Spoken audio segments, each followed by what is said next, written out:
ನಮಸ್ತೆ ಫ್ರೆಂಡ್ಸ್, ಇವತ್ತೊಂದು designer blouse ಮಾಡೋದು ಹೆಂಗೆ ಅಂತ ತೋರಿಸ್ಕೊಡ್ತಾ ಇದ್ದೇನೆ. ಇದು 4.25 ಇಂಚು ಫುಲ್ ಶೋಲ್ಡರ್, 1.25 ನೆಕ್ ವಿಡ್ತ್. ಅದನ್ನು ಫಸ್ಟು ಲೈನಿಂಗ್ ಪೀಸಲ್ಲಿ ಮಾರ್ಕ್ ಮಾಡಿಕೊಂಡಿದ್ದೇನೆ. ಮತ್ತು ಕ್ಯಾನ್ವಾಸ್ ಮೇಲೆ ಟ್ರೇಸಿಂಗ್ ಮಾಡಲಿಕ್ಕೆ ಅದರ ಕೆಳಭಾಗದಲ್ಲಿ carbon paper, blue colour carbon paper ಇಟ್ಕೊಂಡು ಹೀಗೆ ಒಂದು ಬದಿ ಡಿಸೈನ್ ಟ್ರೇಸ್ ಮಾಡಿ ಇನ್ನೊಂದು ಬದಿಯನ್ನು ಅದರಲ್ಲೇ ಟ್ರೇಸ್ ಮಾಡಿಕೊಂಡಿದ್ದೇನೆ. ಮತ್ತು ಇದರ ಹೊರಗಿನ ಭಾಗ ಮಾತ್ರ ಕಟ್ ಮಾಡಿ ತೆಗಿತಾ ಇದ್ದೇನೆ ಕ್ಯಾನ್ವಾಸ್ ಪೇಪರಲ್ಲಿ. ಅದರಲ್ಲಿ ಮಿಡ್ಲಿಗೆ ಒಂದು ಲೈನ್ ಹಾಕಿಕೊಂಡು ಲೈನಿಂಗ್ ಪೀಸ್ ಮೇಲೆ ಹೀಗೆ ಕಾರ್ಬನ್ ಪೇಪರಲ್ಲಿ ಮಾರ್ಕಿಂಗ್ ಮಾಡಿದ ಆ ಲೈನ್ ಬರುತ್ತಲ್ಲ, ಅದರಲ್ಲೇ ಸ್ಟಿಚ್ ಮಾಡಿಕೊಂಡಿದ್ದೇನೆ. ಈಗೊಂದು ಪೈಪಿಂಗ್ ಥ್ರೆಡ್ ರೆಡಿ ಮಾಡಲಿಕ್ಕೆ ಫುಟ್ ಚೇಂಜ್ ಮಾಡ್ತಾ ಇದ್ದೇನೆ. ಸಿಂಗಲ್ ಫುಟ್ ಹಾಕ್ಕೊಂಡು ಥ್ರೆಡ್ ಇಟ್ಟು ಒಂದು ಪೈಪಿಂಗ್ ರೆಡಿ ಮಾಡ್ತಾ ಇದ್ದೇನೆ. ಇದು ಪಿಂಕ್ ಕಲರ್ ಬ್ಲೌಸ್ ಮತ್ತು ಒಂಥರ ಗ್ರೀನ್ ಬ್ಲೂ ಮಿಕ್ಸ್ ಆ ಥರ ಇದೆ ಸಾರಿ ಕಲರ್. ಅದರಲ್ಲಿ ಪೈಪಿಂಗ್ ಥ್ರೆಡ್ ಮಾಡ್ತಾ ಇದ್ದೇನೆ. ಈಗ ಅದರಲ್ಲಿ ಎಕ್ಸ್ಟ್ರಾ ಎಲ್ಲ ಕಟ್ ಮಾಡಿ ತೆಗೆದುಕೊಂಡು, ಇದು ಇನ್ವಿಸಿಬಲ್ ಪೈಪಿಂಗ್ ಬರುತ್ತೆ. ಹೇಗೆ ಅದರಲ್ಲಿ ಹೊಲಿಗೆ ಹಾಕಿದ್ದು ಆಚೆ ಬದಿಗೆ ನಾವು ಮೊದಲು ಇದು ಮಾಡಿದ್ದೇವಲ್ಲ, ಎಂತ ಕ್ಯಾನ್ವಾಸ್ ಪೇಪರ್ ಹಾಕಿದ್ದೇವಲ್ಲ, ಅದರದ್ದು ಸ್ಟಿಚ್ ಮಾಡಿದ್ದು ಹೊಲಿಗೆ ಕಾಣುತ್ತೆ ಮೇಲೆ, ಸ್ಟಿಚ್ಚಿಂಗ್ ಲೈನ್. ಆ ಲೈನಿನ ಮೇಲೆ ಸ್ಟಿಚ್ ಬರಬೇಕು. ಇದರಲ್ಲಿ ಕಟ್ ಮಾಡಿ ತೆಗೆಯುವ ಭಾಗ ಮತ್ತು ಪೈಪಿಂಗ್ ಥ್ರೆಡ್ ಉಳಿಬೇಕಾದ ಭಾಗ ಅದು ನೋಡಿಕೊಳ್ಬೇಕು. ಒಳಬದಿಗೆ ನೆಕ್ಕಿನ ಸೈಡಿಗೆ ಕಟ್ ಮಾಡಿ ತೆಗೆಯುವ ಭಾಗ, ಇನ್ನೊಂದು ಬದಿಗೆ ಥ್ರೆಡ್ ಪೈಪಿಂಗ್ ಇದು ಭಾಗ ಬರಬೇಕು.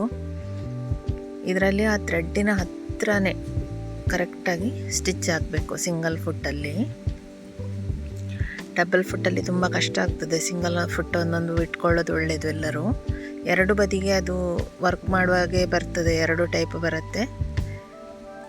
ಈಗ ಇದು ಮೇನ್ ಪೀಸ್ ಮೇಲೆ ಹೀಗೆ ಕ್ಯಾನ್ವಾಸ್ ಪೇಪರ್ ಮೇಲೆ ಬರಬೇಕು. ಹಾಗೆ ಅಂದರೆ ಲೈನಿಂಗ್ ಪೀಸಿನ ಒಳಭಾಗ. ಇದು ಆಚೆ ಬದಿಗೆ ಥ್ರೆಡ್ ಪೈಪಿಂಗ್ ಕೊಟ್ಟದೇ ಇರ್ತದಲ್ಲ, ನೋಡ್ಕೊಳ್ಬೇಕು ಸರಿಯಾಗಿ ಸ್ಟಿಚ್ ಮಾಡುವಾಗ. ಹೀಗೆ ಕ್ಯಾನ್ವಾಸ್ ಪೇಪರ್ನ ಮಧ್ಯದಲ್ಲಿ ಒಂದು ಸ್ಟಿಚ್ ಹಾಕಿಕೊಂಡು ಒಂದು ಬದಿಗೆ ಮೊದಲ ಹೊಲ್ಕೊಳ್ಬೇಕು. ಹೀಗೆ ಸ್ಟಿಚ್ಚಿಂಗ್ ಲೈನ್ ಇರುತ್ತಲ್ಲ, ಅದರ ಮೇಲೆ ಹೊಲ್ಕೊಳ್ಬೇಕು ಕರೆಕ್ಟಾಗಿ. ಇನ್ನೊಂದು ಬದಿಗೆ ಕೂಡ ಹೊಲಿಗೆ ಹಾಕ್ಕೊಳ್ತಾ ಇದ್ದೇನೆ.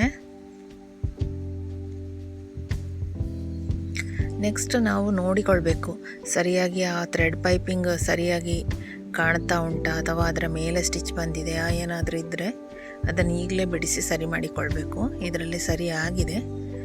ಈಗ ಎಕ್ಸ್ಟ್ರಾ ಒಳಭಾಗದಲ್ಲಿ ಕ್ಯಾನ್ವಾಸ್ ಪೇಪರ್ ಇಟ್ಟದೆಲ್ಲ ಕಟ್ ಮಾಡಿ ತೆಗೆದು ಸಣ್ಣದಾಗಿ ಕಟ್ ಕೊಡ್ತಾ ಇದ್ದೇನೆ. ನೆಕ್ಸ್ಟ್ ಉಲ್ಟಾ ಮಾಡಿಕೊಂಡು ನೀಟಾಗಿ ಒಮ್ಮೆ ಇಸ್ತ್ರಿ ಮಾಡಿಕೊಂಡ್ರೆ ಸುಲಭ ಆಗ್ತದೆ. ಇಸ್ತ್ರಿ ಮಾಡಿಕೊಂಡು ಒಂದು ಸ್ಟಿಚ್ ಹಾಕ್ಕೊಳ್ತಾ ಇದ್ದೇನೆ ಅದರ ಮೇಲೆ. ಇದೊಂದು ಡಿಸೈನರ್ ಬ್ಲೌಸ್ ಮಾಡಲಿಕ್ಕೆ ಈಗ ಒಂದು ಬ್ಲೌಸಿನ ಮಿಡ್ ಪಾಯಿಂಟ್ ಮಾರ್ಕ್ ಮಾಡಿಕೊಂಡು ಇದೊಂದು ಕ್ಯಾನ್ವಾಸ್ ಪೇಪರ್ ತೆಕ್ಕೊಂಡು ಅದರಲ್ಲಿ ಮಾರ್ಕಿಂಗ್ ಮಾಡಿಕೊಳ್ಬೇಕು. ಒಂದು ಸಣ್ಣದಾಗಿ ಒಂದು ಹೋಲ್ ಥರ ಬರಲಿಕ್ಕೆ ಒಂದು ಡ್ರಾಯಿಂಗ್ ಮಾಡ್ಕೊಳ್ತಾ ಇದ್ದೇನೆ. ಶೇಪೆಲ್ಲ ನೋಡಿಕೊಂಡು ಕೊಡ್ಬೋದು, ಹೆಂಗೆ ಬೇಕಿದ್ರು ನೋಡಿಕೊಂಡು. ಇದರ ಒಳಭಾಗ ಮತ್ತೆ ಕಟ್ ಮಾಡೋದು, ಈಗ ಕಟ್ ಮಾಡಲಿಕ್ಕಿಲ್ಲ. ಈಗ ಕಾರ್ಬನ್ ಪೇಪರಲ್ಲಿ ಅದು ಲೈನ್ ಬರುತ್ತೆಲ್ಲ ಮಾರ್ಕ್ ಮಾಡಿದ್ದು, ಅದರ ಮೇಲೆ ನಿಧಾನಕ್ಕೆ ಸ್ಟಿಚ್ ಹಾಕಿಕೊಳ್ಬೇಕು. ಈ ಕ್ಯಾನ್ವಾಸ್ ಪೇಪರನ್ನು ಬಟ್ಟೆ ಮೇಲೆ ಅಂಟಿಸಿ ಮಾಡಬಹುದು. ನಾನು ಅಂಟಿಸಲಿಲ್ಲ ಅಷ್ಟೇ. ಒಳಬದಿಗೆ ಇದು ಕ್ಯಾನ್ವಾಸ್ ಕಾಣ್ತದೆ ಇದರಲ್ಲಿ. ಹಾಗೆ ಕಾಣೋದು ಬೇಡ ಅಂತ ಇದ್ದರೆ ಒಂದು ಬಟ್ಟೆ ಮೇಲೆ ಅದನ್ನು ಪ್ರೆಸ್ ಮಾಡಿಕೊಂಡು ಮತ್ತೆ ಹೀಗೆ ಸ್ಟಿಚ್ ಮಾಡಿ ಕಟ್ ಮಾಡಿ ಉಲ್ಟಾ ಮಾಡಿ ಪುನಃ ಸ್ಟಿಚ್ ಮಾಡಿ ಮಾಡಬಹುದು. ಇದರ ಒಳಗಡೆಗೆ ಬೇಕಿದ್ದರೆ ಥ್ರೆಡ್ ಪೈಪಿಂಗ್ ಕೊಡ್ಬೋದು. ನಾನು ಕೊಡಲಿಲ್ಲ, ಅಂದರೆ ಇದು ಹೋಲು ಉಳಿಲಿಕ್ಕಿಲ್ಲ. ಅದನ್ನು ಕವರ್ ಮಾಡ್ತೇನೆ ಸಾರಿ ಪೀಸಲ್ಲಿ. ಮತ್ತೆ ಕೊನೆಗೆ ಈಗ ಅದು ಸಣ್ಣದಾಗಿ ಕಟ್ಕೊಟ್ಟು ಒಳಬದಿಗೆ ನೀಟಾಗಿ ಮಡಚಿ ಸ್ಟಿಚ್ ಹಾಕಿಕೊಳ್ಬೇಕು. ಸಾಧ್ಯ ಆದರೆ ಈಗ ಕೂಡ ಐರನ್ ಮಾಡ್ಕೊಳ್ಬೋದು.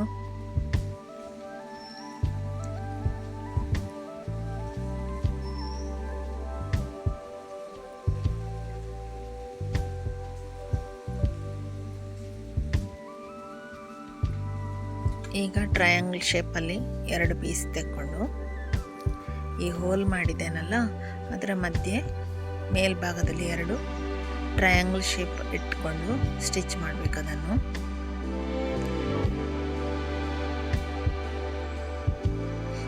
ಇನ್ನೊಂದು ಥ್ರೆಡ್ಡಲ್ಲಿ ಹೀಗೆ ನಾವು ಹ್ಯಾಂಗಿಂಗ್ ಮಾಡ್ತೇವಲ್ಲ ಹಾಗೆ ಮಾಡಿಕೊಂಡು ಅದನ್ನು ನೀಟಾಗಿ ಮಿಡ್ಲಲ್ಲಿ ಇಟ್ಕೊಂಡು ಸ್ಟಿಚ್ ಹಾಕಬೇಕು. ಇದರ ಮೇಲೆ ಬೇಕಿದ್ರೆ ಬಟನ್ ಇಡ್ಬೋದು, ಇಲ್ಲ ಮಣಿಗಳನ್ನು ಹೊಲಿಬಹುದು. ನಮ್ಮ ಇಷ್ಟದಂತೆ ಅದನ್ನು ಚೆಂದ ಮಾಡ್ಬೋದು. ಇನ್ನೂ ಕೂಡ ನಾನು ಮಣಿ ಹಾಕೋದು ಕಮ್ಮಿ ಮಾಡಿದ್ದೀನಿ, ಯಾಕೆಂದರೆ ವಾಶ್ ಮಾಡಿದ ಹಾಗೆ ಅದರ ಮಣಿಯ ಕಲರ್ ಹೋಗ್ತದೆ, ಅದು ಹಾಳಾಗ್ತದೆ, ಚೆಂದ ಕಾಣೋದಿಲ್ಲ, ಮತ್ತು ಕಪ್ಪಾಗ್ತದೆ. ಹಾಗೆ ಹಾಕೋದಿಲ್ಲ. ಆದಷ್ಟು ಥ್ರೆಡ್ ವರ್ಕಲ್ಲೇ ಮಾಡ್ತಾ ಇದ್ದೇನೆ ಈಗ ವರ್ಕ್ಗಳನ್ನು. ಲೇಸ್ ಕೂಡ ತುಂಬ ಕಡಿಮೆ ಮಾಡಿದ್ದೇನೆ, ಕಸ್ಟಮರ್ ಕೇಳಿದರೆ ಮಾತ್ರ ಲೇಸ್ ಹಚ್ಚೋದು.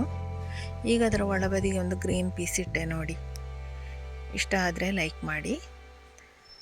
ನೋಡಿದವರಿಗೆಲ್ಲ ತುಂಬ ಥ್ಯಾಂಕ್ಸ್.